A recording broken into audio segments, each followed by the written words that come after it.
नमस्कार दोस्तों, क्या आप अपनी आंखों का चश्मा उतरवाने के लिए लेसिक के बारे में सोच रहे हैं? मैं doctor Akshay Mitra, cornea and refractive surgeon, Mitra eye hospital, LASIK से रिलेटेड मन में चल रहे सभी सवालों के जवाब देने की पूरी कोशिश करूंगा। सबसे पहला सवाल जो हमसे पूछा जाता है वो होता है कि किस उम्र में लेसिक करवानी चाहिए।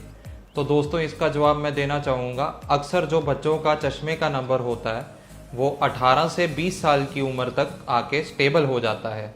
तो लेसिक की जो बेस्ट उम्र है वो 18 से 20 साल ही होती है, ताकि एक बार चश्मा उतरवाने के बाद दोबारा बच्चे का चश्मे का नंबर ना आए।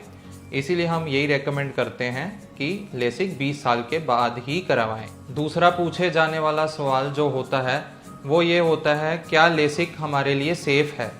इसके लिए मैं बताना चाहूँगा, लेसिक करने से पहले ही हम हर पेशेंट का फिटनेस टेस्ट करते हैं। उसमें अगर पेशेंट फिट आता है तब उसकी लेसिक 100% सेफ होती है।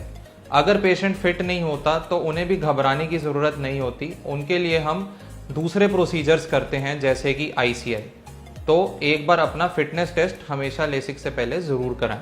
तीसरा पूछे जाने वाला सवाल जो होता है वो होता है कि क्या लेसिक करवाने के बाद उनके चश्मे का नंबर दोबारा भी आ सकता है? तो इसके लिए मैं बताना चाहूँगा, यदि पेशेंट का नंबर 5 या 6 से कम है तो ऐसे में उनका लेज़र करवाने के बाद दोबारा चश्मा आने की संभावना ऑलमोस्ट निल होती है। लेकिन अगर पेशेंट का नंबर 6 से अधिक है तो कुछ लोगों में आने वाले में भी कुछ 4-5 कुछ सालों के बाद थोड़ा बहुत नंबर चश्मे का आ सकता है। ऐसे में भी उनको घबराने की ज़रूरत नहीं होती। ऐसे में हम दोबारा स्कैनिंग करते हैं। अगर पेशेंट फिट होता है तो उस पेशेंट की दोबारा लेसिक भी कर सकते हैं। चौथा बहुत ही इम्पॉर्टेंट सवाल जो हमसे पूछा जाता है वो है कि पेशेंट के लिए कौन सी तरह की लेज़र सबसे ज़्यादा अच्छी है।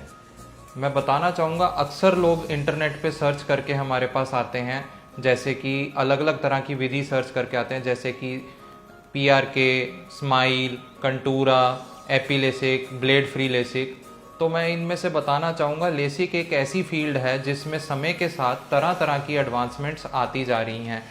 तो आप ज़रूर नेट पे सर्च करें और अपने डॉक्टर से पूछें, तो आपको यही पता लगेगा। आज की डेट में जो सबसे लेटेस्ट टेक्नोलॉजी है उसका नाम है कंटूरा विजन टेक्नोलॉजी।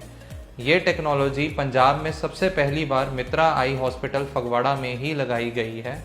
इसका फ़ायदा ये है कि जो नॉर्मल लेसिक होती है उससे हम चश्मा उतारने के बाद पेशेंट को उतनी ही नज़र दे पाते हैं जितनी उनकी चश्मे के साथ थी। लेकिन कंटूरा विजन टेक्नोलॉजी के बाद पेशेंट की नज़र चश्मे के मुकाबले एक स्टेप और ऊपर हो जाती है।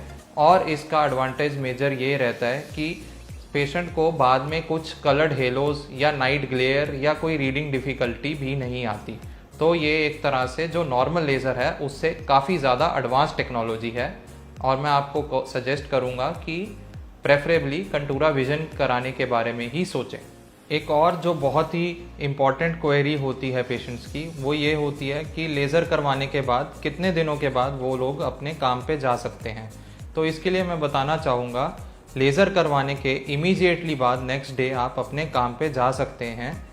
बस थोड़ी सी प्रिकॉशन रखनी होती है, जैसे कुछ दिनों के लिए अपनी आँखों को ज़ोर से मलना नहीं होता और अपनी आँखों को धूल मिट्टी से बचाना होता है। तो जैसे आप अगर बाइक पे ट्रैवल करते हैं या फिर कहीं बाहर जा रहे हैं तो एक काला चश्मा या हेलमेट ज़रूर लगाएं। एक और बहुत ही इम्पॉर्टेंट चीज़ जो मैं बताना चाहूँगा कि कुछ बच्चे ऐसे होते हैं जिनका बचपन से ही सपना होता है या आर्मी में जाए या पायलट बने या पुलिस में भर्ती हों, बट चश्मे की वजह से वो ऐसा नहीं कर पाते हैं। उन लोगों को घबराने की ज़रूरत नहीं है। हमारे पास बहुत से ऐसे मरीज़ हैं जो अपनी आँखों का लेज़र द्वारा चश्मा उतरवा के इन एग्ज़ाम्स में अपीयर होके भर्ती में सिलेक्ट हो गए हैं। तो आप भी अपना लेज़र द्वारा चश्मा उतरवा के इस एग्ज़ाम की भर्ती की तैयारी कर सकते हैं।